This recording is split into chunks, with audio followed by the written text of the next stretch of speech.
Are we good? Should we give it another minute? What do you think? Everybody seems settled. Shall we start? Start? Okay. So I'm going to talk about C#6 today. And I don't know exactly what wound up in the final schedule, but there's going to be a little more slides than initially I said, because I don't think it's right to tell you only the C#6 changes without giving you the context of those changes. Because while the changes to C#6 are fun, they're all small. None of them are going to change your world a lot unless you're doing await, unless you're currently using async await and you're having trouble with your try-catch block. That's really the only thing that's going to really significantly change what you're doing. There's cool features, but they're kind of small. The rest of the world is going insane around us. And I'm going to talk a little bit about that just to put C#6 in context. So there's three big areas of change. There's technology that we'll talk about. The business is changing, and also the ecosystem is changing. So on the business side of things, Satya Nadella, can anybody tell me how long Satya Nadella has been the head of Microsoft? You know? Guess? Well, I'll guess. How long? 1 year. 1 year, 2 years? Who else? Did I hear another number? 1 year, 2 years? Okay, so this is great, because it's been about 15 months, okay? And I can tell you that C#6 Roslyn compilers have been live inside Microsoft, as in everyone was using the new compilers longer than Satya Nadella has been in charge. And in that very short time, there's been a lot of changes. They've gone open source. They've started giving away Visual Studio. There's really, really big changes that have happened in that time. So if you think that a new CEO who had never run a large corporation came in and made those changes in 15 months, I think you're not paying attention. So he's backed by the board. He has to be backed by the board, or he would not be allowed to make such a fundamental change to what Microsoft is doing. So not only are these changes irreversible in the sense of Pandora is out of the box, they're also a very, very key part of what Microsoft's board sees as their future. So I think that they're here to stay. All of these things are real. So if you've just heard Microsoft's going open source, but they've kind of said open sourcey things before. Is this the same? No, this is not the same. They're real. This is all real. Ecosystem point of view, .NET Foundation is just one sample of ways that we've got real backing, real organization behind the open source effort.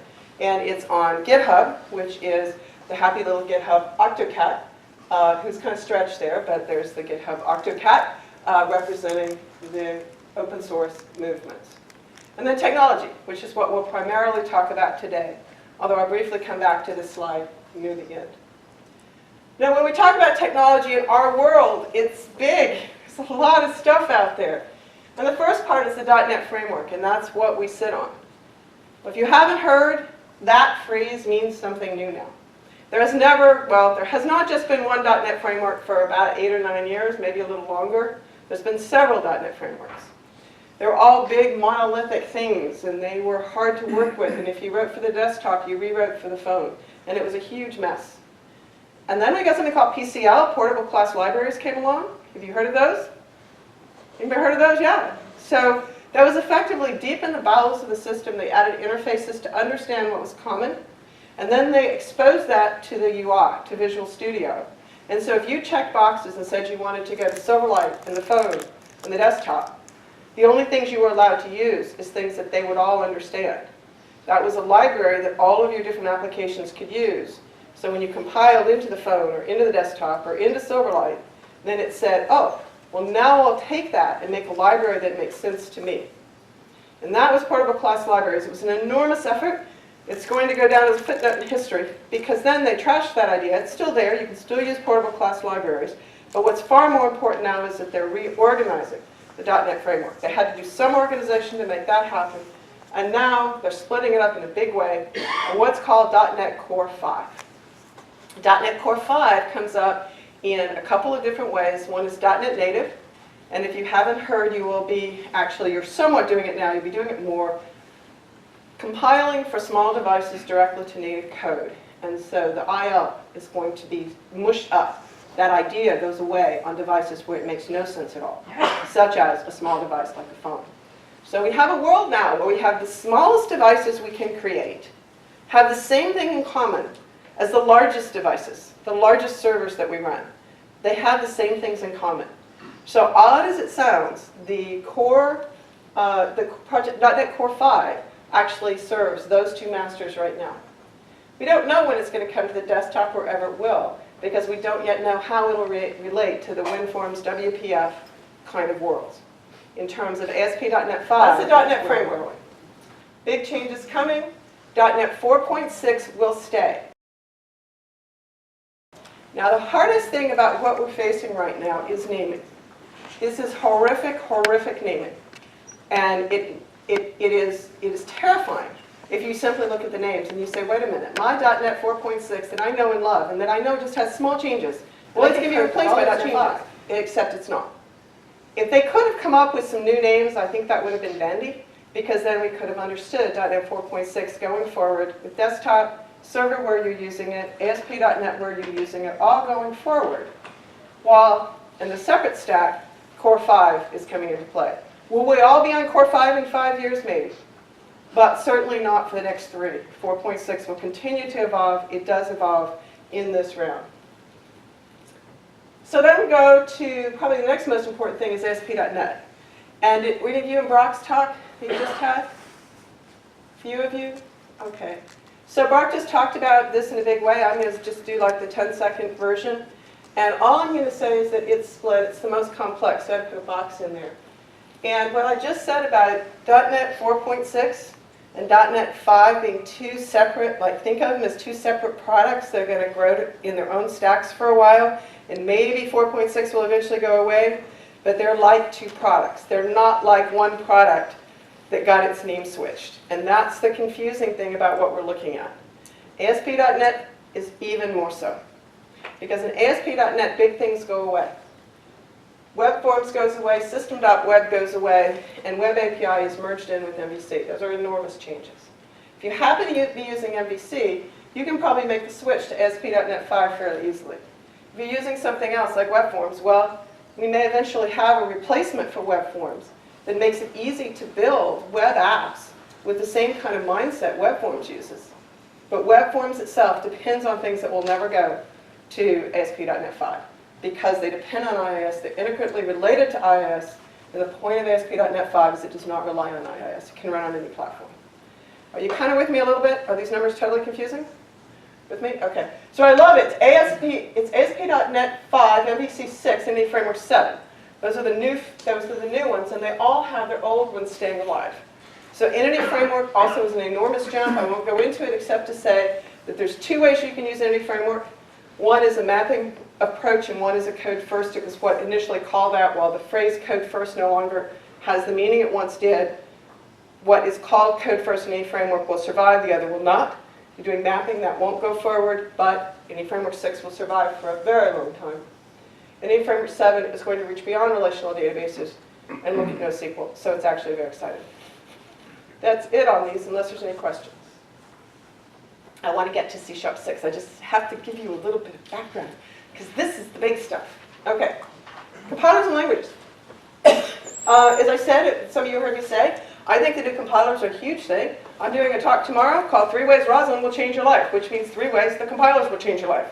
Come to that and hear more, except that we have new compilers.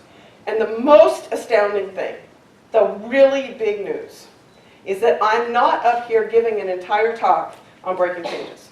They are rewriting the compiler for your language. And our conversation is not how many ways they are making your life hard. There will be some breaking changes. They're very few, they're around the edges, and in general what happens in terms of pseudo-breaking changes is things that didn't work now work. Excuse me. The biggest area of that is actually going to be in overloads. So if you think of your application and you think, yeah, I've got places where I have 2 overloads and they're differentiated by the delegate, by the anonymous type passed to a delegate in the second parameter, and the first parameter is an object, but there's another overload that uses a different func, and instead of object, it uses a string, blah, blah, blah, blah, blah, blah. Yeah, check that in tests. Okay, if you're doing stuff like that, yeah, test it. If you're doing anything normal overloads, it's going to work fine. But there are some changes to overloads in particular. It's just a hard area. C# and VB will be part of the new compilers. F#'s not. Do I have any F# coders? If I don't put a little ball up here for F#, they just get crazy. So F# will continue on its own. My guess is F# people will find some way to take the best of Roslyn, create something, and I just look forward to seeing what happens there. Finally, visualization. Studio. The new compilers were actually, I don't know what their actual schedule was, so I don't know if they were completed on time or early, but everybody was worried. I mean, rewriting compilers is as big as it gets. And there's no halfway. You're either all the way in or you're all the way out. You all the way fail or you all the way succeed. There is nothing else. And so the fact that they basically were done with the compilers about 1.5 years ago, it's a long time. And as soon as they were finished with the compilers, the languages teams, which actually is different, the languages team said, wow, now, what can we do? And the Visual Studio team got to say, wow, now, what can we do? And so I'll talk about Visual Studio and C# teams. And that is just very boring. It's the only boring part of the slide. So this is the world we're in right now. Are you happy? Is it a happy world? Happy? Happy? Happy? You're happy, right? Everybody's happy? Be happy. No, it's going to be okay, really, because all the old stuff's still going to be there. So don't get freaked out by the fact that ASP.NET 5, Entity Framework 7, and .NET 5 are massively different. They are. But your world will not change that much because your world can still run. The old things are all still evolving. You can find a blog post, I don't think I have a link to it, that was done recently on all the big stuff that's going on to web forms, particularly some stuff around security, identity, these kinds of things. There's big stuff going on.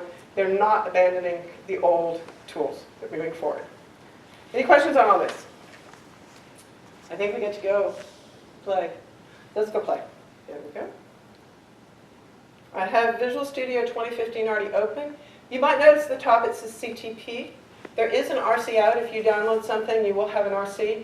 But there were enough people having problems loading that RC that while I was on the road, I did not want to take the risk.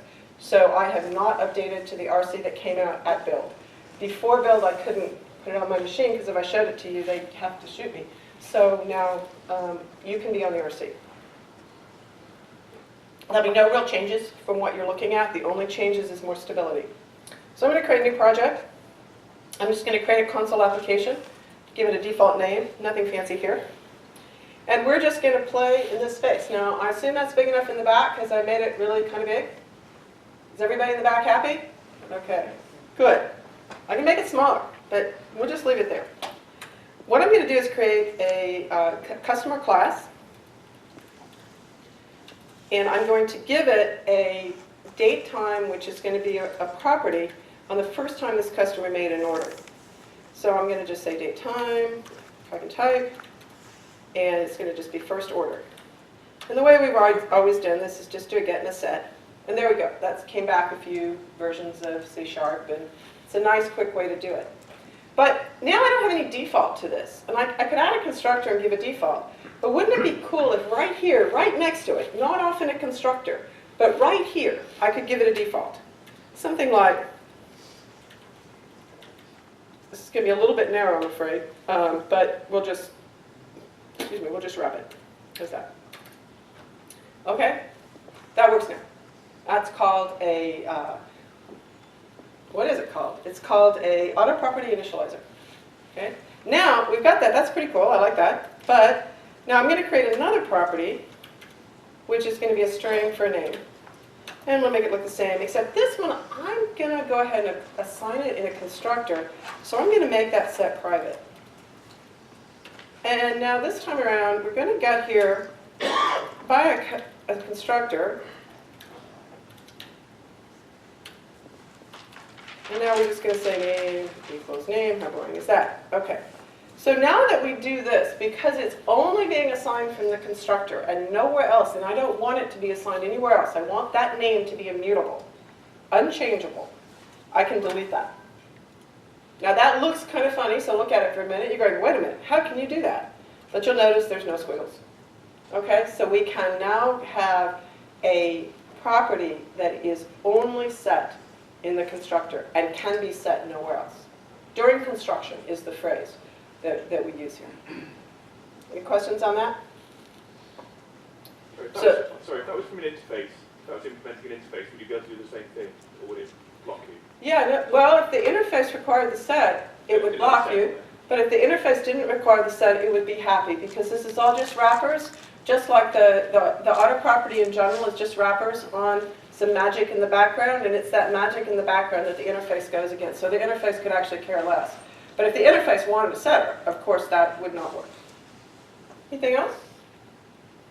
Okay, so I want to jump up and show another little feature which is kind of small, and I think you should use cautiously. But I'm going to create a variable, and it's going to be set to the square root of 4. You can do that in your head, but I'm actually not going to bother with calculating it. I'm just going to try to spell it, and I'm going to say square root of 4. Okay, and so x is the square root of 4. Now, in some languages, core math functionality, like log and those types of things, are actually part of the language rather than part of a library. Because they're part of the library for us, sometimes code like this, if you do a lot of it, can look a little bit verbose. There's a lot of stuff there. So what you can do now is something called using static. And it says I want to actually take that class and allow its statics to be exposed. And so I'm going to say system.math. Okay, and I'll just do that. And once I do that, this math, they're both gray. Can you see that both this using system.math and the math are both gray? And that's because they're not both needed. So I'll come down here, I'll do control period, and I don't know if you can see that or not, so I'll make it bigger, and it says simplify member, and it gives me an example of what's actually going to happen. So if I come out from that, I'll just hit enter. Now all I have to do is say square root. So that is a using static. Now, you'll see a lot of examples of this with like console. So you can just say write line and some other things. And I guess I'd caution you about this, because if you just have a bunch of places in your code that say write line, is that console.writeLine? Is that debug.writeLine? Is that trace.writeLine? Is that something you wrote.writeLine? And so I think that this is a good tool for a few classes, math being the big one. And maybe it's not a good idea other places. So this is a feature I wanted to show you, but also tell you that you might be cautious with it. If you get annoyed by having a lot of classes for your statics hanging around, you can look at this. The other thing I'd like to point out is that these are gray. There's a whole bunch of using statements there that are gray. So I always like to ask this, how many of you guys use resharper like all the time? You guys are going to be so not impressed, okay? Yeah, that's the thing about this talk, is you're like, yeah, we got it. Okay, so resharper still does more than Visual Studio does, but it's coming along. So what I'm going to do is hit control period, and it says remove unnecessary usings, and it shows what will be removed. Now, I can also simply put the cursor on that line, and there's a light bulb. And this is where the resharper people go, yeah, we've had a light bulb for a really long time. So I can also do it this way. Either way, I say remove unnecessary usings, and they're gone. So that's a couple of quick things in Visual Studio. One thing that I really like in the language that we can do now is dictionary initializers. And so I'm going to create a new variable. I'm going to call it customers. And it's going to be a new dictionary. If I can spell it, I have to get the namespace, so I do have to spell it correctly. And that brings in a namespace. Again, I'm just hitting control period here. There's some places that you had to do a little bit more ceremony in Visual Studio with resharper. And I'm going to have that be an integer and a customer. And now we could do some initialization. It was really ugly before, but the new initialization is very nice and simple. So all I have to do is say 1 equals, and I'll say new customer, and we just need a name here, so I'm going to say Fred Flintstone. Okay, and I'll put a comma, and I'll do another one just to make sure we have the idea, and I'll make that. And I'll make that Wilma Flintstone. Customer, come on. Okay. Well, if I can get this. There we go. Okay, so right now I've got squiggly because I haven't got my semicolon there. Okay, so I think that's kind of cool for being able to create dictionary members. Inside of the square brackets could be anything that was the key into your dictionary. Okay? You like that? Yeah, that's pretty cool. That actually will make your life a little bit easier. So I want to do a for each across this.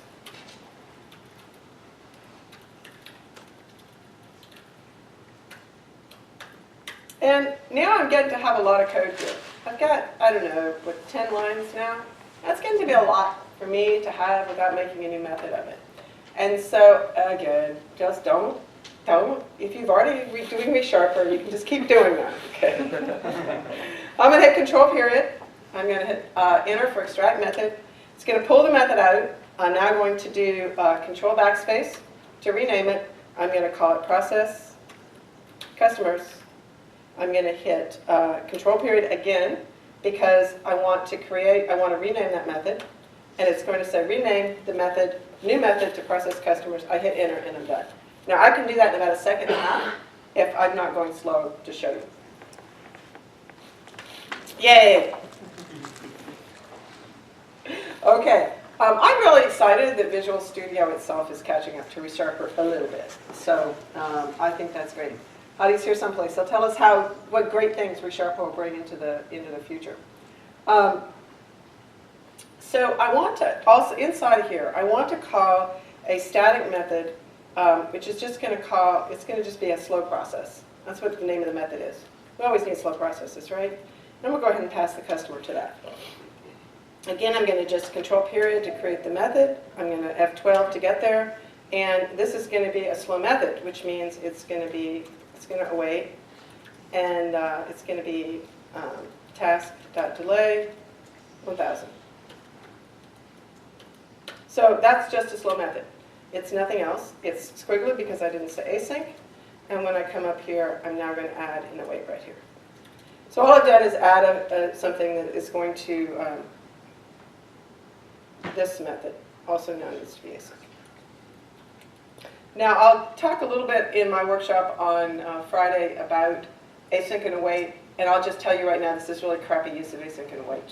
I'm just saying that so you know. And I'm not quite sure now what its problem is. When we came down here, it's a void and it should be a task. There we go. Thanks for whoever, yeah, definitely help me. What is going wrong now? Come on. Oh, that's easy. There we go. No squiggles. So we love squiggles. They tell us exactly what we've done wrong. Okay, so now I'm just going to add, just so we can actually run this thing and have something happen, I'm going to have add a console.writeLine that just does the name, does the customer, it's the dictionary, so it's a pair, and then it does the name. And we're just going to write that out.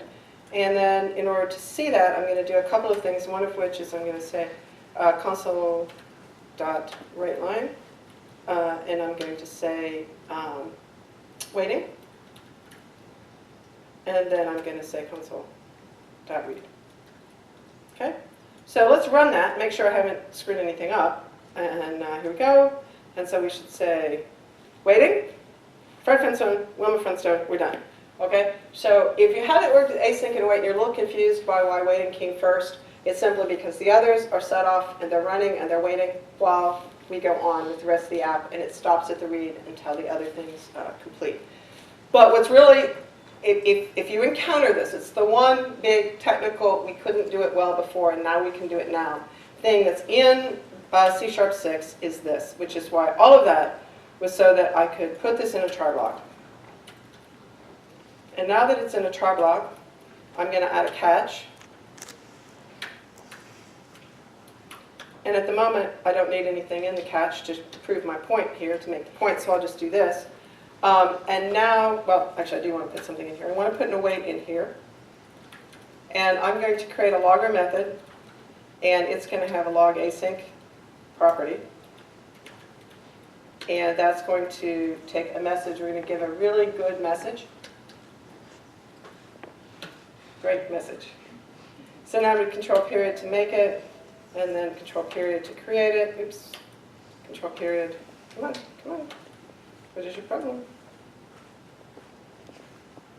Why did you not do that?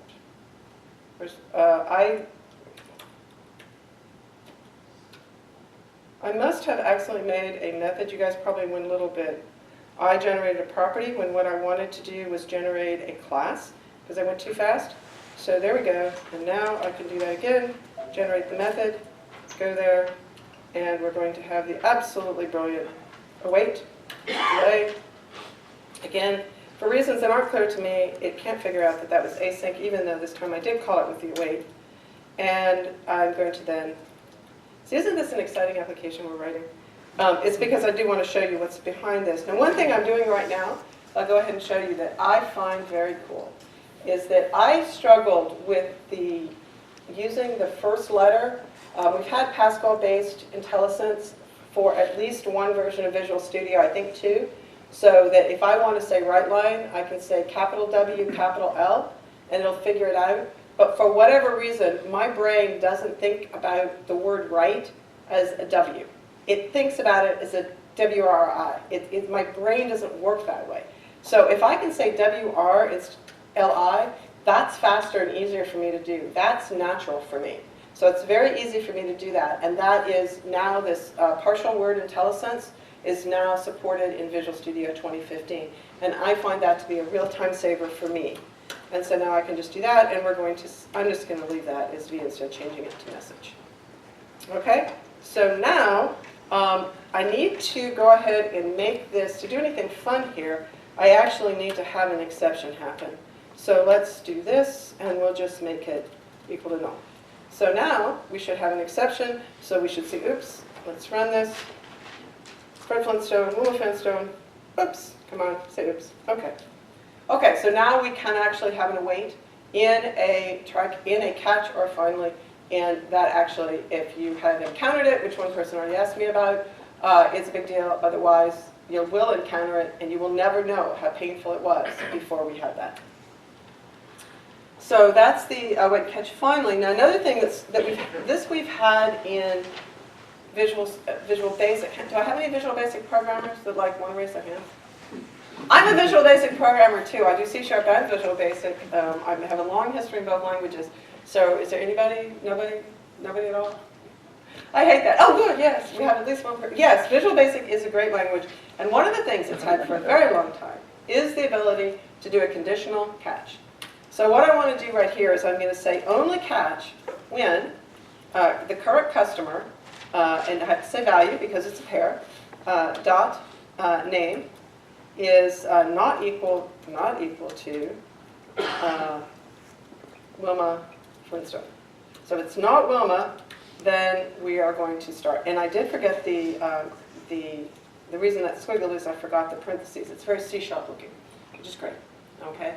Now I can do that either just like that, and I would put this on one line if I had the width. But I'm going to simply wrap it because you'll see it. I can also do that along with our traditional ability to catch an exception or to make this exception a specific exception. Okay? Any questions on any of that? This is cool sometimes. You know, it can be like if a value is an unexpected value, we want to do something a little bit different than a completely unexpected exception. So we can check particular values. You can do this either during, if you're messing with your code during debugging, or you can do it just as part of your permanent application to add some extra stuff in there to make sure that the catch happens only when you do that. I can, of course, then have another catch down here, which has whatever else I might have, just a general catch, so I can do another catch. Okay? No questions? You guys are very quiet. What if there's an exception in the when clause? Like, for example, cust is going to be no... Like how, in fact, it's going to do that right now, isn't it? That's great. That's great. You guys are good. Okay. Let's try it. Let's see what happens. Does anybody want to guess what happens? Does the world end? That's really scary, isn't it? It's like, ooh. Well, they needed this to have an answer that wasn't going to be the world ended, because it really looks like the world should end, doesn't it? Okay, so let's run it. Okay, Fred Flintstone, Wilma Flintstone, and now we have, no, oops, we have nothing. What's going on? I was going to say, what? I should have a null reference exception, and I don't know what didn't come up. But if the when's fail, does it not drop through? Oh yeah, you're right. This is the problem. Okay, let's get rid of that. That was actually impromptu, you know, so that was a bad mistake. No, impromptu. Do exactly what you know. Okay, let's try again. Thank you very much. Thank you very much for your help. Now we have a null reference exception on the calling line. So it's not entirely clear to me if it just, in this case, there would both be null reference exceptions, and I haven't actually done an example yet where they are different exceptions to know whether what it's doing is throwing the null reference exception from inside the when, or whether it's throwing the one and saying, I just can't deal with that, just go away, it doesn't exist because it has an exception, and then using the exception from the common code. I just haven't put together that sample to figure out which it's actually doing, which is significant because it depends on what exception you're going to catch further down the road. So if I had another catch clause, would it catch it or not catch it, would be dependent on which of those two exceptions is actually being thrown. But I haven't done that test unless we're way, I don't think we're going to be far enough ahead of schedule for me to do it right now. Oh my, we're way fast. Do we really have over an hour left? We are going to do that. You guys are too quiet. I'm going way too fast. Okay, so let's do this. Let's change that exception. Let's see, what shall we do? Let's just throw something. This is one of the ones I really like, my ability to do that shorthand to get there. So let's just do let's just throw something and see what exception we wind up with. This is unhappy, but it's just a warning telling me this line of code is now unreachable. That's why that's got a squiggle. But this should be enough for us to see what exception we actually get. And it ignores the exception. It ignores this line of code entirely. Let me get rid of this. It ignores this catch because it has an exception, so it ignores the catch that has the exception and threw the invalid op exception. What about if you Stop! That was wrong, wasn't it? Yeah. That was totally wrong. Totally wrong. We have to start over. Okay, so what we have to do is let's do it the shortcut way. Let's do it the short way, right? Now, do you think it'll answer the question we're trying to ask? But it totally wasn't before. Thank you very much.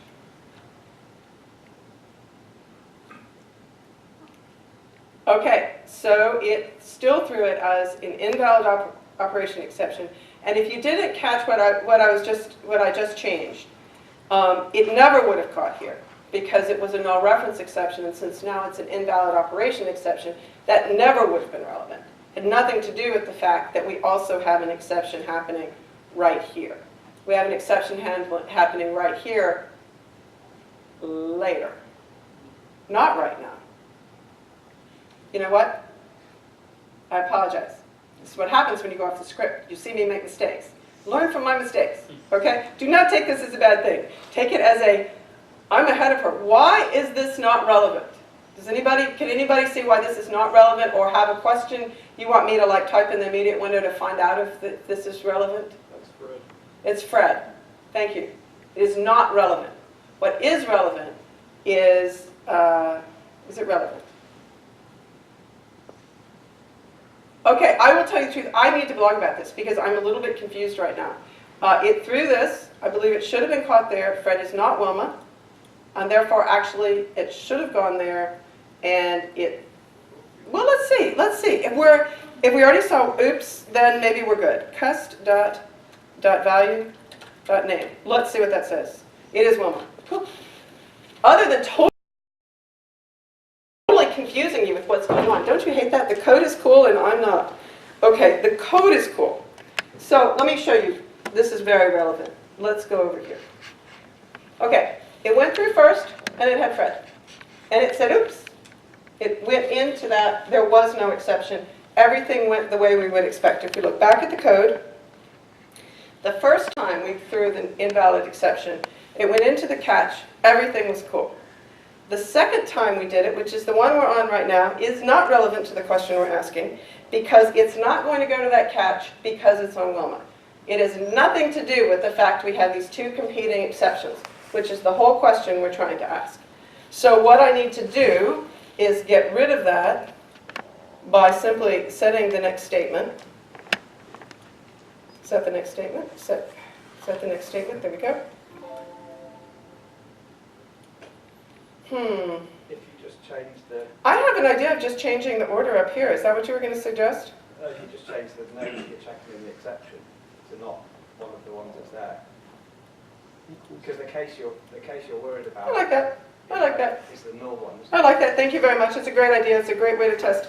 So now this will never, it will, It will get through to the will null. always come through, but it will have the exception on null. Great, okay, let's try that. Great, wonderful. Thank you very much. Oops, we should say oops again. Oops. Now we should blow up. Where do we blow up? And after all that, customer, I'm just want to confirm this because I really did make such a mess of that explanation. The customer value is now null.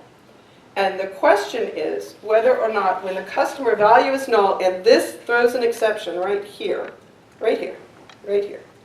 What is the exception that we see going to be? Is that exception going to be a null reference exception, which is what the catch did? Or is it going to be an invalid op exception, which is what we threw? And if we open this puppy up, open it up, it's a very hard little arrow to hit.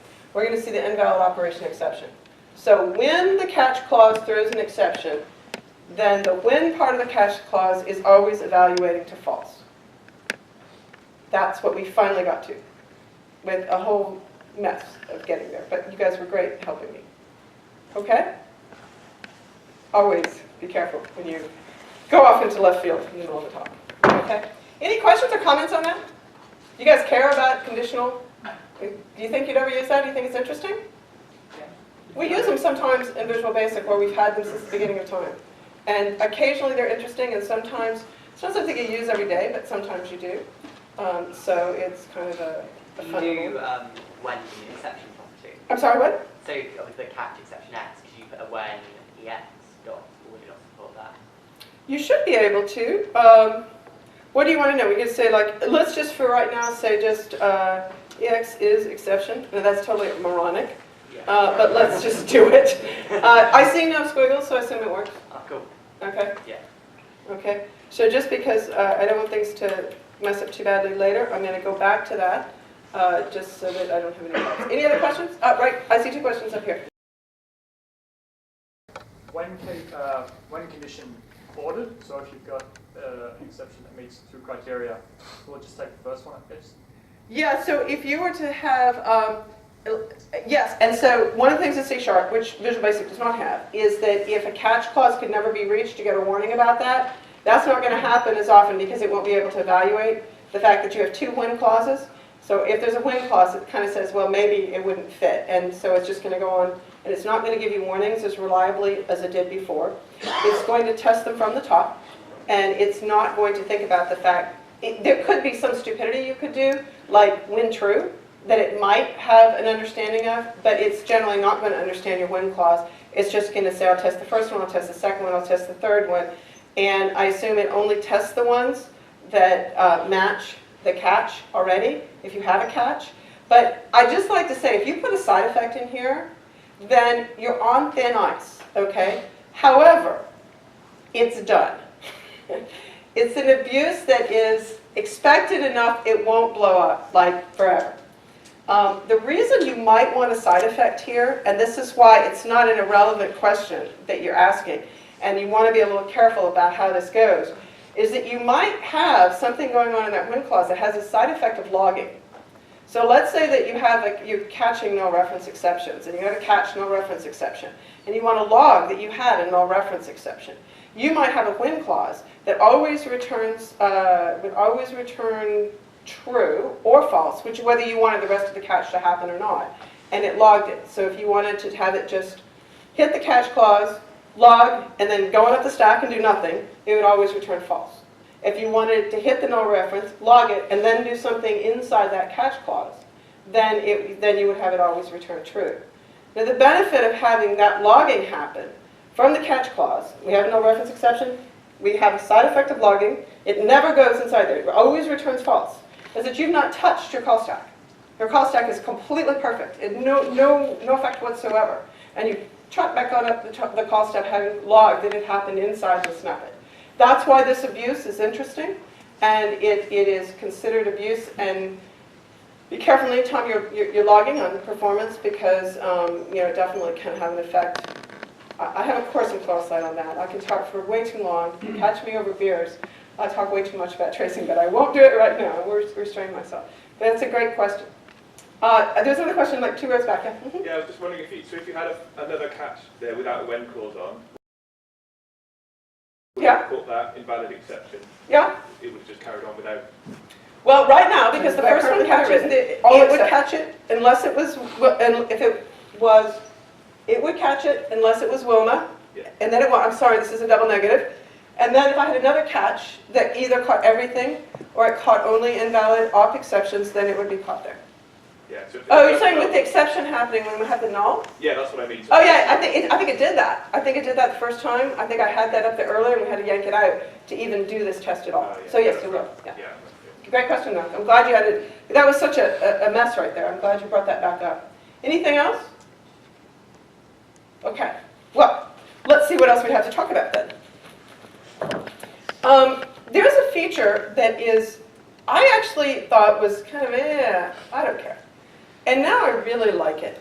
So let's get rid of that line of code and come down here. And I want to change customer to having, here's customer, to having a first name and a last name. And then I'll show you why in just a second. So let's take that. I'm going to do control period, enter, to change that. I know resharper people don't get all excited, but whoops. Oh, and then we'll just make another one of these. Actually, we don't need to do that. We can just do it here.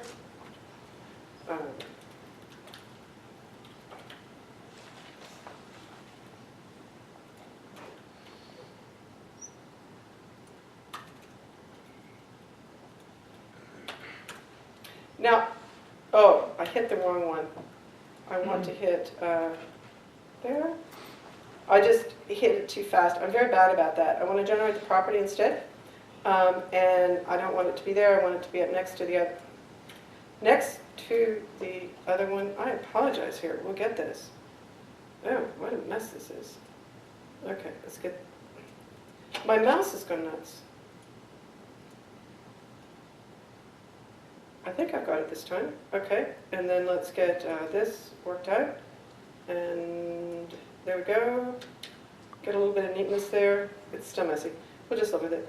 Okay, I don't need this. I'm annoyed that it does it. I hope that that gets fixed before RTM. I don't think it should add it if I'm only calling it from the constructor. I don't think the default should be to throw that private set at you, but it does. What I want to do, though, is create a full name. Did you guys guess that was where I was going? I want to return the full name. And you know, all the stuff we have to do here. We go, okay, now we can't use the auto property anymore, so I have to go like this, and I'm going to say get. And I'm going to say return, and that's going to be first name, and we're going to add a space, and then I'm going to say last name. Okay, so yeah, that's a lot of stuff, isn't it? Yeah, took up like 1, 2, 3, 4, 5, 6, 7 lines in my page. I care a lot about my vertical white space. What if instead of that, what if I could just do this? Wouldn't life be better? Wouldn't life be better? This is really annoying me. I'm going to get that on one line to make it stay. Wouldn't that be better? Yeah. Wouldn't that be cooler? Yeah. Isn't that freaking awesome? Okay, now I can do that either like this. You're going, wait, is that property? Yeah, that's a property. It's a getter. It's a property that's only got a getter. Okay? This is called an expression body member. And anytime you could have a body, you can do it this way. It's a little shortcutted for expressions, but if this is a method, you can predict, you go like that, and you live happily ever after. Okay? You can also do this for indexers and operators if you do indexers and operators. I'm going to make that back into a property because it makes sense to be a property. But when I first saw that, I thought, you know, I don't know about that. And I find that it's one of my favorite features because I've got these little tiny properties and methods that now just squish together and are very readable and nice. So, any questions on that? I want to use it now. I want to come back up here. I've got a couple of fixes I have to do to the code right now. First of all, I want, this should just be Wilma now, or that's never going to match, because I'm going to come up here. And this is a feature that's been in Visual Studio, but so few people know it's there that I really want to show it to you. And that's column editing. Does anybody here do column editing? Alternate, shift? A couple of you, how many raise your hands? It's like you all know this? A few of you know this. A few of you don't. Okay. I'm doing alternate shift down arrow. I lined them up, and I said alternate shift down arrow. Not, all I'm going to type is double quote, comma, space, double quote, delete. Okay? Is that cool? Could have been a line of 20, doesn't matter. Isn't that cool? You guys aren't excited? You guys already have that. Did you just already know that? Everybody already knew that? No? Yes? Okay. I wanted to do that. I wanted to change right here. I don't want to just put the first name out. You notice that that changed to first name because I did a rename earlier. Previous it just said name, and the rename changed it to that. I want to say full name, and I want to run real quick just to make sure that I haven't mucked anything up. So I still say Fred Flintstone, Wilma Flintstone, and console.writeLine, null reference exception. Yeah, okay, I forgot to fix this. Let's fix it. So now I've got I want to actually do something here. We have another new feature called a null-conditional operator. And a null-conditional operator says, first of all, the problem here is that cust is a pair, it's actually a struct, okay? And the second value of that should be a customer. And because I set that to null, it's null. And when I try to get the full name on null, it blows up. That's the whole problem here. But if I simply put a question mark right there, so all I'm going to do is put a question mark there. What that says is if the thing on the left is null, return null and go on about your business. Don't worry about it. Okay? That's all that means. So because now cust.value is in fact null, it's just going to return null and there'll be no exception. So let's run that again. Fred, Wilma, nothing. No exception. It didn't say oops, which it would have if it was an exception. It just was done. Okay? Now, there are places in your code that right now you're working around this with some nonsense that checks the value of being null, and that's fine if it's only like one layer. But if you, the worst of it is some hand-done XML evaluations where you have to check and see if this exists and it's null and this is null and this is null and this is null and this is null and this is null. It's terrible. So now you don't have to do that. If full name was an int. You know, you are going to make my life very easy. Because what I want to do right now, is it okay if it's a Boolean? Will that show as much as what you want to with an int? I could do it with an int if you like. We'll do an int. So I'm going to say it's going to be number of kids. That's the integer I'm going to. That's the integer I'm going to come up with. Okay. That's not going to work because they're both going to have the same number. I'm going to do it. I know how to do this with a Boolean. Unless I say, what does Wilma have that? I'm not going there. Not going there. Okay. She wears shoes and he doesn't? Number of shoes. They both have two shoes. Shoe size. She's going to have more shoes. Shoe size. Who said that? You're brilliant. We're going to say she has a shoe size of, I want to have a default here. Okay. So we're going to make the default equal to like 10. Okay. So we're going to have, Fred will have a default of 10, and we'll say shoe size, and I'll say shoe size equals shoe size. And so that should give me a nice, no, not that. No, big S, big S, big S. Okay, now I get to there. We should be able to create a property. On that, I'll just leave it wherever it is, but I do want to get rid of this. It annoys the crap out of me. So now we have a shoe size, okay? And now what I want to do is go back up to Wilma, and we're going to give her a shoe size of 4, okay? And Fred doesn't need a shoe size because it's optional. And now where I'm going to write about them, I'm going to say what their shoe size is. So I'm going to create a variable, and I'm going to call it shoe size. Why not? And this is just to make it a little bit more readable on the whole screen, but you can imagine that I don't actually have to do this. So that's going to be cust.value dot shoe size.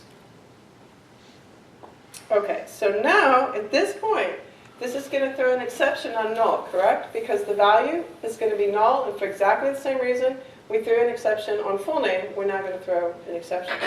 But so what I'm going to do is exactly the same fix. I'm going to put a question mark there, okay? But that's an int.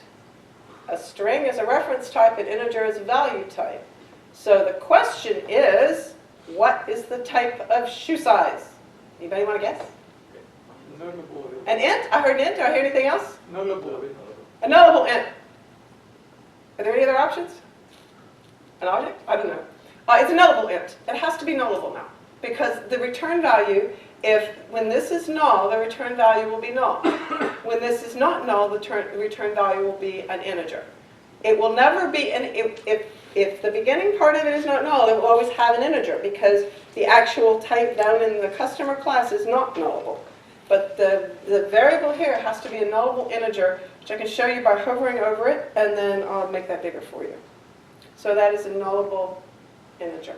Or if you want to see it on shoe size, where you get to see the question mark, which is my actual least favorite thing about C#, is that silly question mark, because it's easy to overlook, but you can see the integer question mark.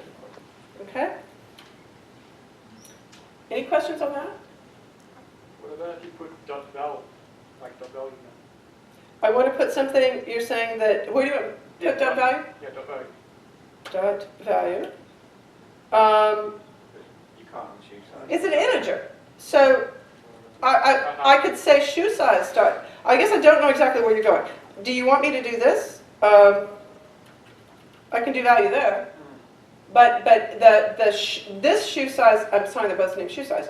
This shoe size is still a real integer. So anything I dot off of it is going to be, I can only dot integer things. Like, I don't know, there's not much I can dot off an integer. Yeah, I could do a two-string here. Okay. But this can't be, that shouldn't be legal. It's not legal. It's got a squiggly if you can't see it. And that's because if the first part is not null, then we're always going to have a real integer that can never be nullable. Off of full name, okay, down here, I can, because that could be null. Now I can do as many additional hook dots as I need to. As long as it's a reference type, we can still keep looking for that null. Of course, it doesn't make sense to do a two-string on a string, so let's go ahead and take that away because it's just not sensible. Any other questions on this? Will that work with the coalesce afterwards?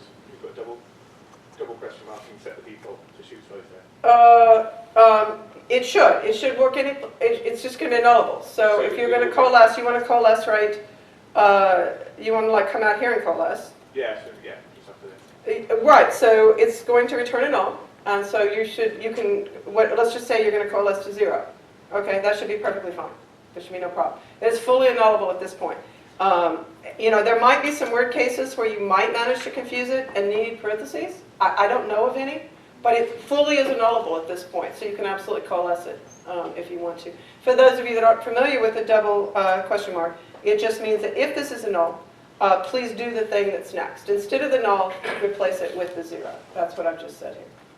If you put the brackets around that, when you do the coalesce, what type is it now? Is it an integer? What a fantastic question.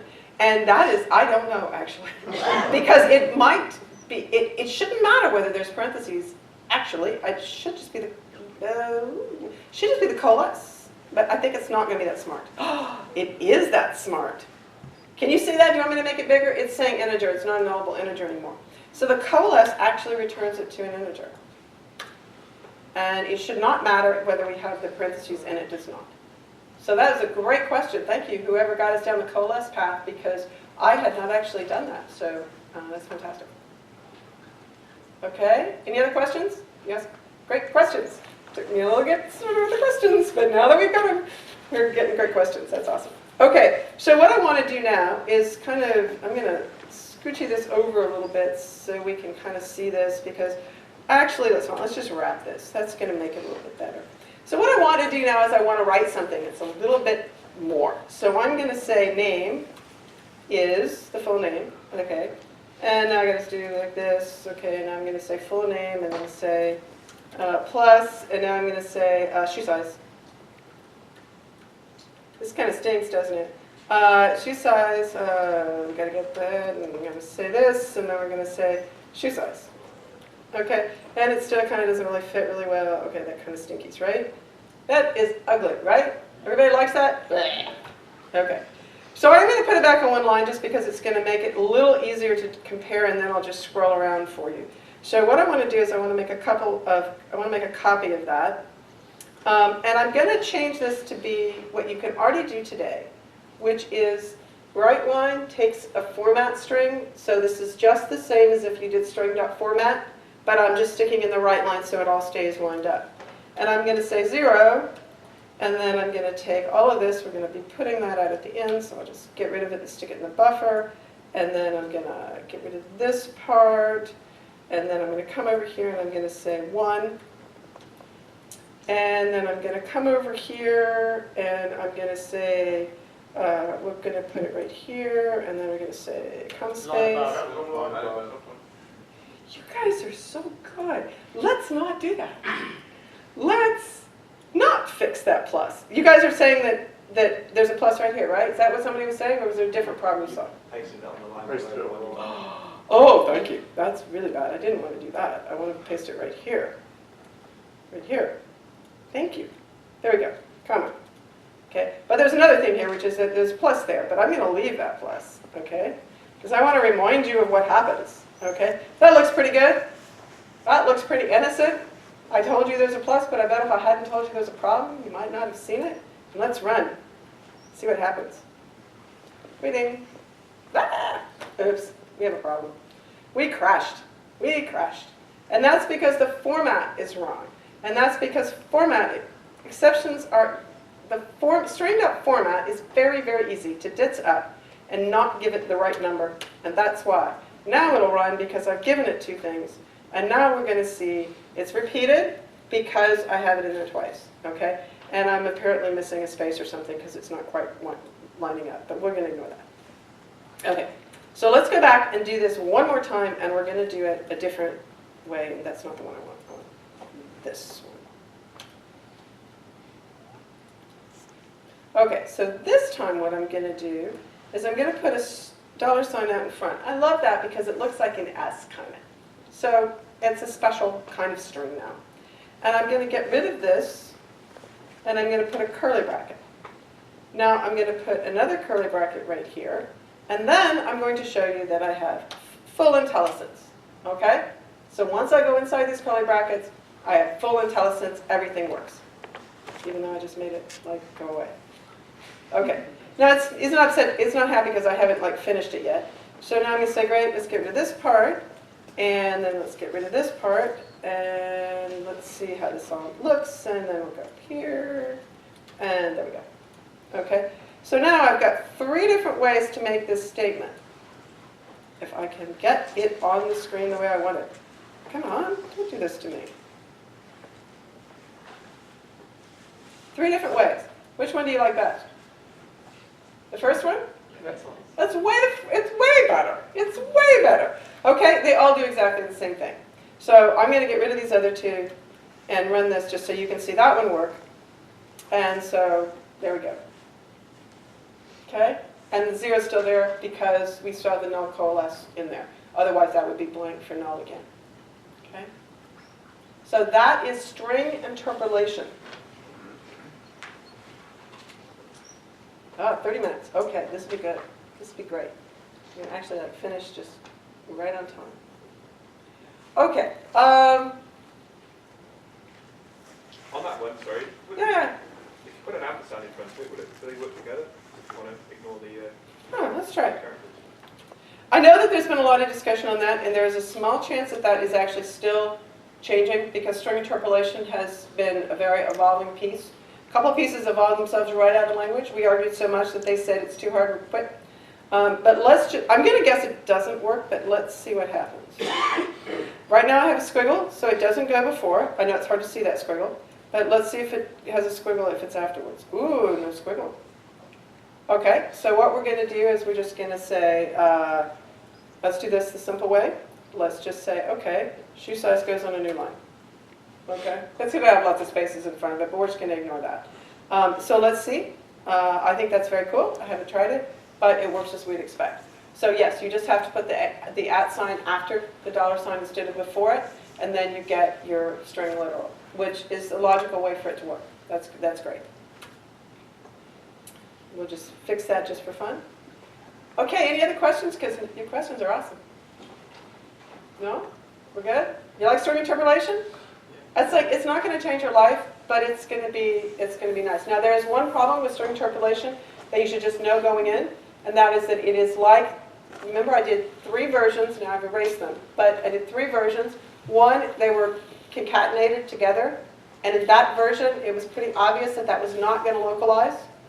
The second version was to use the string.format approach. It is probably obvious to you that that will localize very easily. This is not going to localize.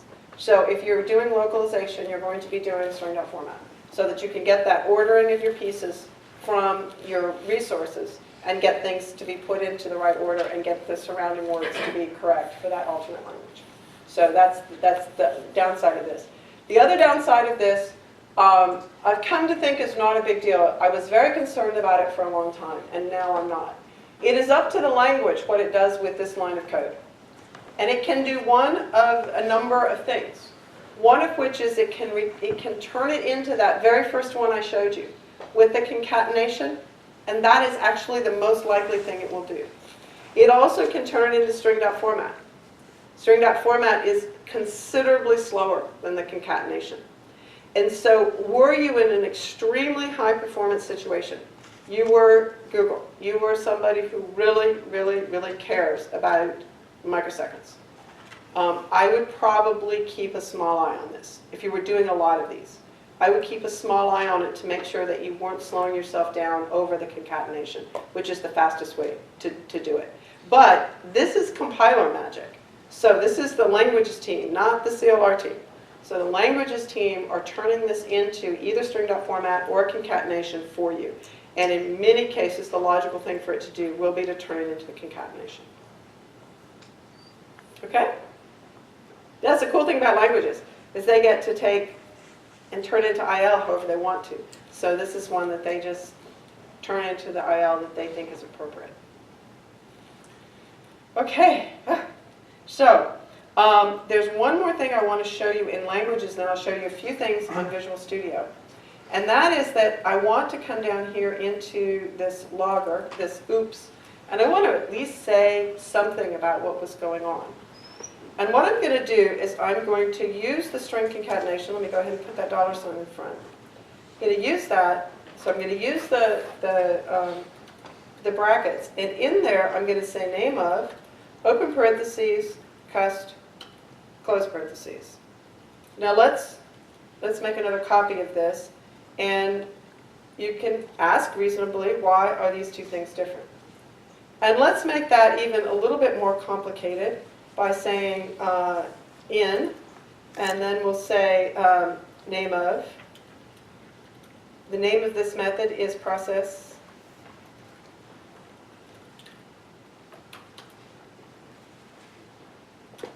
And I'm going to get rid of this one. And just do all that again.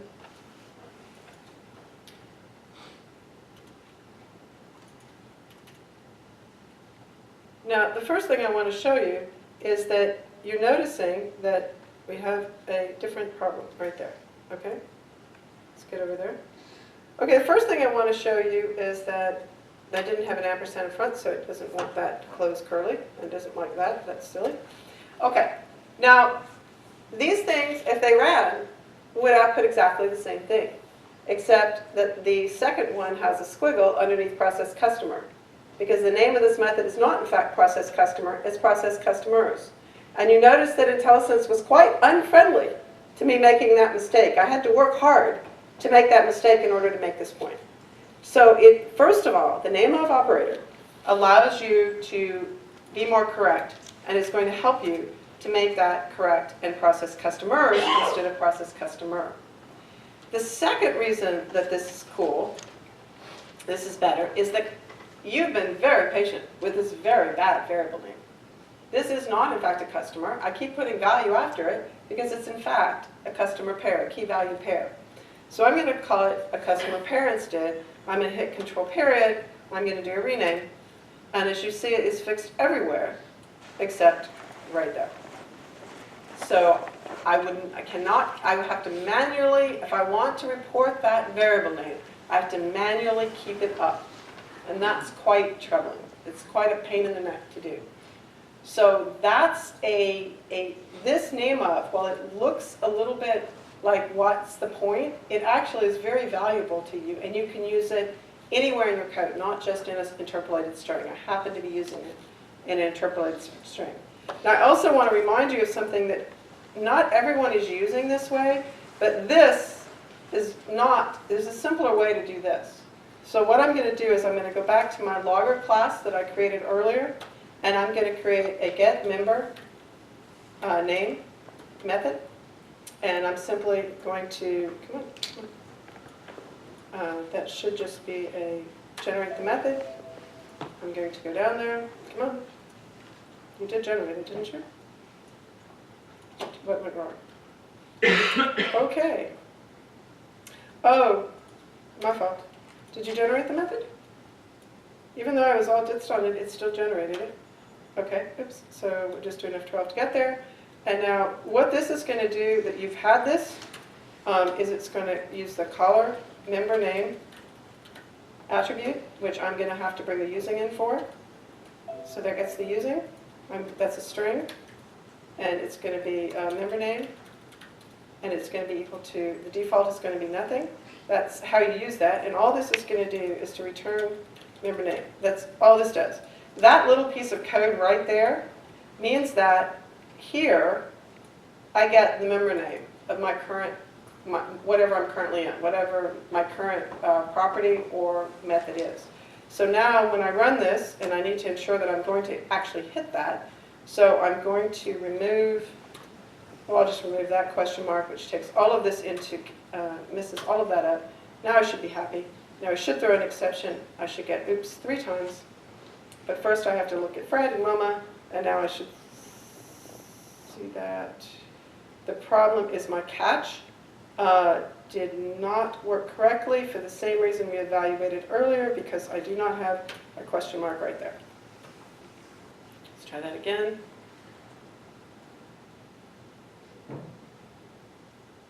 Okay, so the first one is wrong because it was hard-coded strings, the second two are correct, but one of them you also have to keep up. You just have to type process customer, and even though it would fix it for you if you change the name, what if you accidentally put that line of code into the entirely wrong method? So it wasn't in the process customer method, it was in the main method. Well, it's still going to be wrong, and you can change names all day long, and they're still going to be wrong. So if you ever want to do any logging and want to know the current method, the easiest way to do it is that caller member info that we got last time around in C# 5. Okay, any questions? Any questions on any of what I've done in C# 6? Because I think I'm going to switch over to a few things in Visual Studio now.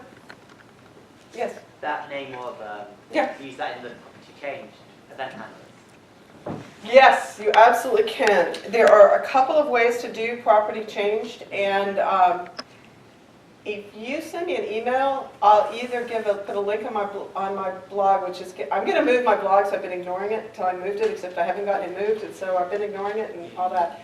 But what happened was the people who were keeping it screwed all my tags up completely forever. They're just completely toast, and because they're completely toast, I don't want to fix them. I want to just start. It's just Yeah, it makes sense. Yeah, it makes sense, right? So anyway, but if you tell me, I'll find a link. I'll get that up somewhere, on my Twitter feed at least, if not also on blog. Because there are some really bad versions out there. But it should be really elegant and really easy, and really now just one line of code, because this is very easy in property change. It's one, logging and property change are the 2 places this is interesting. And nameOf just makes it better. Yeah. Okay? Anything else? Okay, so one of the things, oh, there's one more thing, but I need to show you a Visual Studio feature to get there, which is I want to create a catch clause. Okay, yes, you're right, you were still running. I want to create a catch clause that's empty. Now, you should all go, ugh, don't do that. Okay, if you don't recognize that as a bad practice, I will tell you, very bad idea. What I've just done is swallowed all exceptions, quietly, with a single line of very destructive code. You don't want that in your application. Wouldn't you love to have a guarantee that that didn't exist in your application? Wouldn't that be nice? Okay, you can tell me ReSharper does it. It probably does. But there's something ReSharper doesn't do. You can think of something ReSharper doesn't do. So Use your imagination, because my hope is ReSharper would be all over you on this one. Okay? But if you're not using ReSharper, or there's something else that ReSharper, your guy down the hall does something and you hate it, you can use the analyzers that are new to Visual Studio 2015. I think these are important enough that I've just finished a video on this that will be up on Pluralsight. And I have some free cards for Pluralsight, so if you don't want to buy Pluralsight, I'm not here to sell it to you. I'm here to convince you that all the work I put into my videos are because I want you to watch them. So I'm going to open this up, and I'm going to set up this rule. It happens to be from my local feed because I have no idea what my internet connectivity is, and this is one that I'm still in the process of testing. Now, another reason that this is different than ReSharper is you put ReSharper on your machine, and then everything on your machine follows those rules. And you're going, yeah, that's good. But if you're working on a lot of different projects, and you get a lot of different rules, and there are a lot of different opinions on things like when to use the var keyword. Okay? There's a lot of different opinions. And maybe you're on two projects, and they don't have the same opinion. The way that analyzers work in Visual Studio 2015 is you can use them via NuGet per project. This was not attached to my project because I hadn't attached it yet. It's a brand new project. So all I'm going to do is install it. It's going to work for a little bit. Now I'm done. I'm going to go back over here, and there it goes. It's going to say, well, you better come up here. Okay. So now it says catch clause is empty because I'll get this a little bit bigger, but I don't want to get it too big so we can see it. It says show potential fixes. I'm going to click that, and there's a bug here that's not the correct fix because it wipes out another catch clause. I found that actually doing this testing for this talk because it's a brand new analyzer, and that's part of why it's not on the internet. It is on my machine, so I can fix that. I will admit it's broken in my course, but my course will be updated, so it will be fixed. So I have several options here. It overwrites a little bit in the RC. I'm hoping that's going to get completely fixed. See, it overwrites, and I kind of have to catch it carefully here. There we go. Come on. Okay. Don't want that one. I'm trying to get down. This is a different size screen, so that's why I'm struggling just a tiny bit here.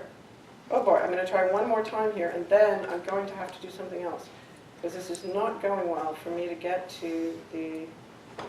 Wow. What I wanted to show you is the Pragma here, and there's a new language feature, which is being able to add a Pragma, and if I can get the number on this, I'll just steal the number. Catgena 01.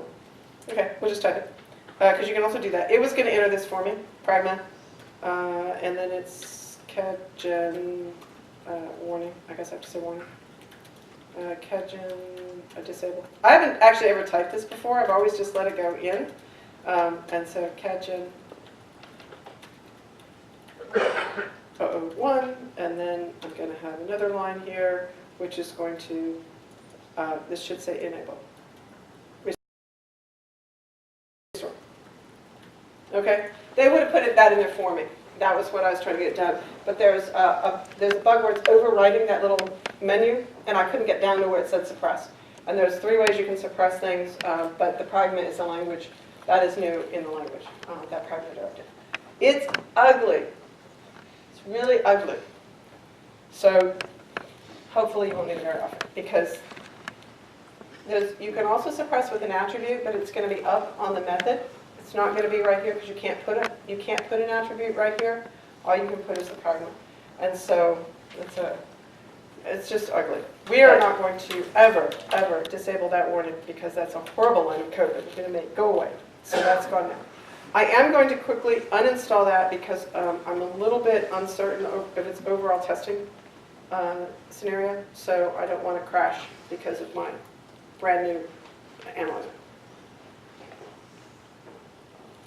Okay, so I showed you word part IntelliSense. Remember, that's where I can come up. Where's my exception catch? Here's it. I can create a catch, and I can say n. I could just say null reference exception. That works, but my brain doesn't work that way. I'm more likely to say like n, r, e, f. They can all be capped. It doesn't matter.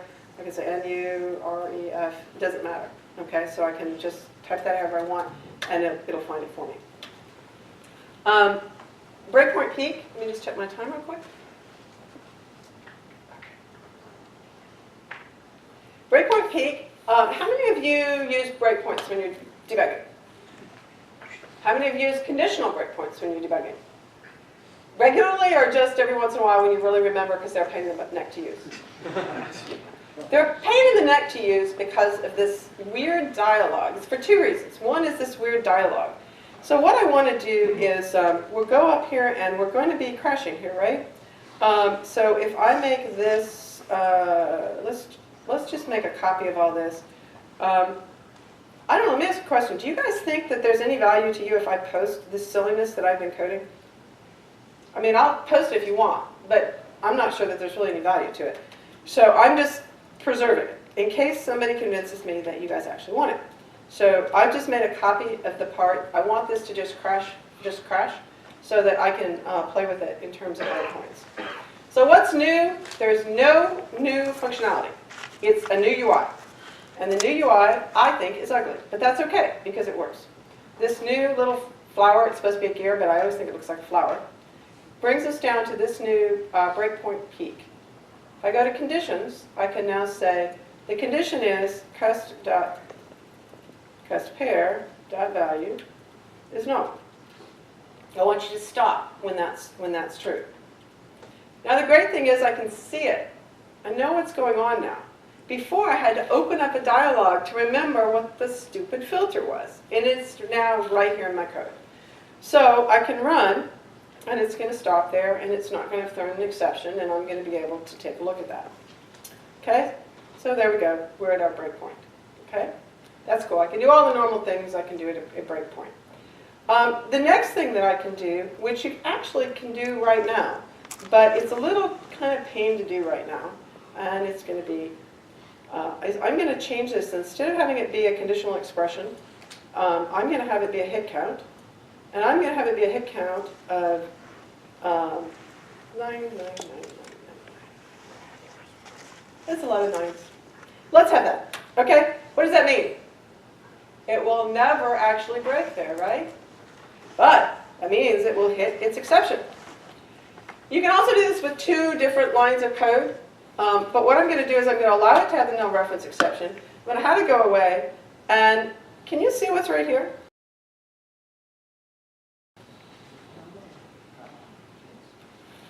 Current equals 3. Have you ever had a loop that you put a breakpoint in and you said, have you ever done that? Because you didn't know and you counted. The real bad ones are, I want to know which one it stops on. So I'm going to say to count. 1, 2, 3, then it broke. Does it ever do it on 3? Does it do it on 45? Yeah. This is a pain in the neck. Just run it. Use this little trick. You can actually do it right now in 2013 of making it some big number it'll never hit. Let me find that. And then in 2013, down here in your breakpoint dialog, the breakpoints have had it. That's there in 2013 as well. So you can find that number. Okay? So that's just a nice little trick. So let's see. The other thing we can show is trace points, really haven't changed very much. I can stick one in here if you want me to. So a trace point, we'll just add a trace point right here. And you come down here and you say, let's have an action. And went on a weird, just spread it out. I have always hated this as the default. Okay? I have never used this default once in my entire life. This default reminds you of one of the two things you want to know when you're in this little box. One of which is that if you type a $, you will find out the things that will give you for free. Okay? The other thing it does not tell you is the other thing you need to know, which I have to make this very big for you to see, is that that's a curly bracket that goes around wanting to know the current data. So if I want to say, let's just display what the current customer, now that is just going to, right now, it's just going to say that. That's what's going to come out in my output. But if I put the curly brackets around it, which I've just done, now when I run, this is going to output to, hang on, it's a little confused right here. I'm not sure, that was probably because I was still running. So let's just try that again. Now I'm going to open the output window. Output window, go away. Output window, right here. And I'm not sure why that didn't output. It should have, because that shouldn't have happened on the first one. use name instead of full name. I'm sorry? You use first name.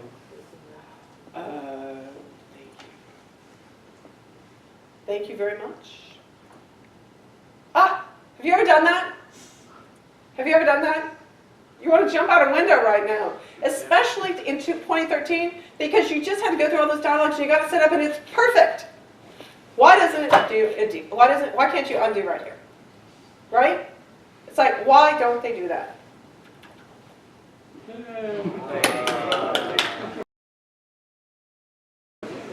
You cannot imagine. There was a whole 10 days that they told me that was coming. I couldn't tell anybody, and I'm like, oh, people are going to so like this one. That's really nice. So yeah, it came back. It remembers all the things that I did before. I did it again. So I just Control-Z, got it back. Okay, we come down here, and the problem is right here. You're absolutely correct. Because I put the curlies on there late, it didn't give me IntelliSense, which it will do now. It will do now. It should do now. And so now it's much easier for me to get the right thing. And now, let's see if we can't get the output window to run correctly. And let's see what we're seeing down there.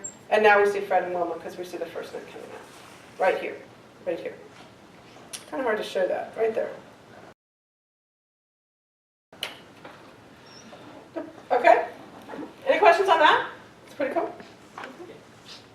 Okay, now here's something that I think will really be even cooler. So, this is one of, if I had to feature in Visual Studio, that would be kind of hard. I want to get rid of these. I'm going to add new ones. We're going to stop.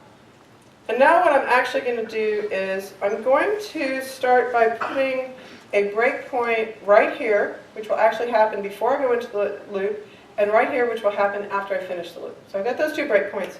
Hit F5, go to the first breakpoint, go to the second breakpoint. Oh, we have no reference exception. I'm sorry, I need to fix that. My apologies, fix that. No, go on. All right there. Do that again. That's nullable, everything should be cool.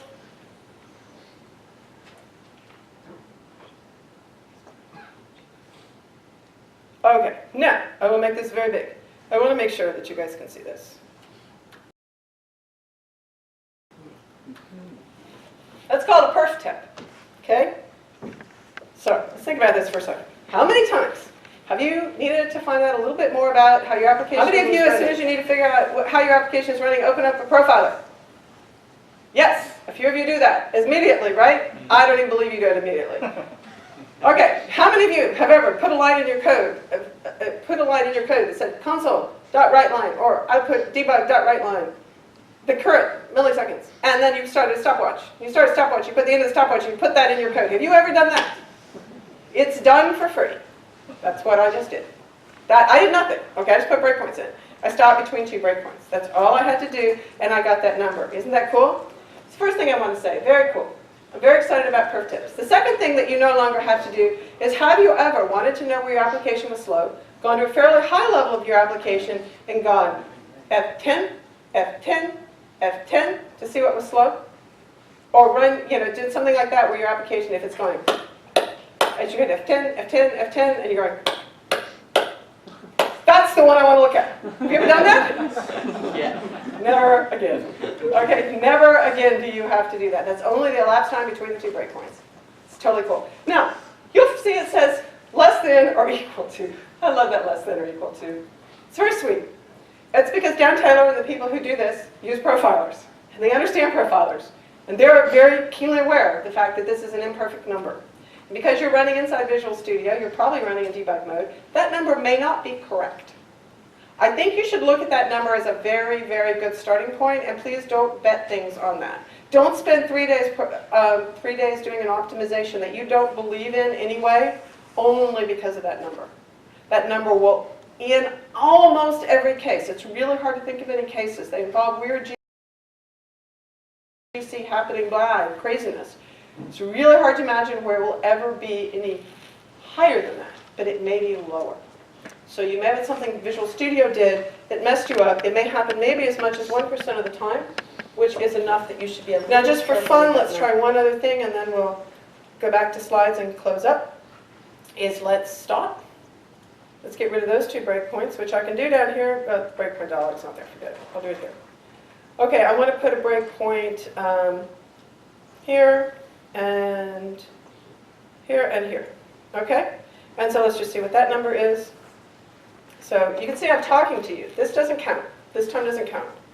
And now I get less than 47 milliseconds elapsed because we were setting all the long stuff up as part of those delays, and they're just running in the background. They're all done now. But it's when you see something like less than 47 milliseconds that you should be a little cautious about making decisions on one says 47 and one says 37. Be a little cautious about doing a whole lot of work based on that. If you see a number that's 3 seconds and a number that's 47 milliseconds, yeah, you can pretty much count on you know everything you need to know right now. But if you see two numbers that differ by just a small amount, just be a little cautious with that number, which reminding you of that is why the less than sign is there. And the good thing about this is the team realizes that profiling is not as widespread as it should be. We're not all experts at the profiling tools, even though the profiling tools are actually quite good. There's quite a bit of good stuff out there for profiling. You just have to learn it. It's still a new skill. So the idea is that we're going to start kind of climbing up a hill. And right now, what this is going to tell you is where to spend your time. The majority of your slowness, the majority of your profiling problems are going to be outside of C#. They're going to be when you went to your database, when you went outside the system when something else happened. That's the first place to go. The second place to go is that you have a GC problem. You do not have a GC problem. You never have a garbage collection problem. You have an allocation problem. You are allocating too many big things. And if that is the problem, then you may see it here. And if you're seeing garbage collection when you shouldn't be seeing garbage collection, you want everything in your world to exist and be done or to last forever. It's the stuff in between that causes allocation problems. So as you look at profiling, you look at working with your systems on that, be very acutely aware just to start with. If you think you have a GC problem, you think you have an allocation problem, look for things that are big, that are not either dealt with and thrown away, or they last forever. Neither of those cause you a problem.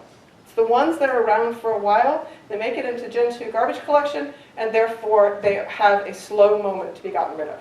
So we want to keep big things out of that, which is like all I can say in this talk about profiling, unfortunately.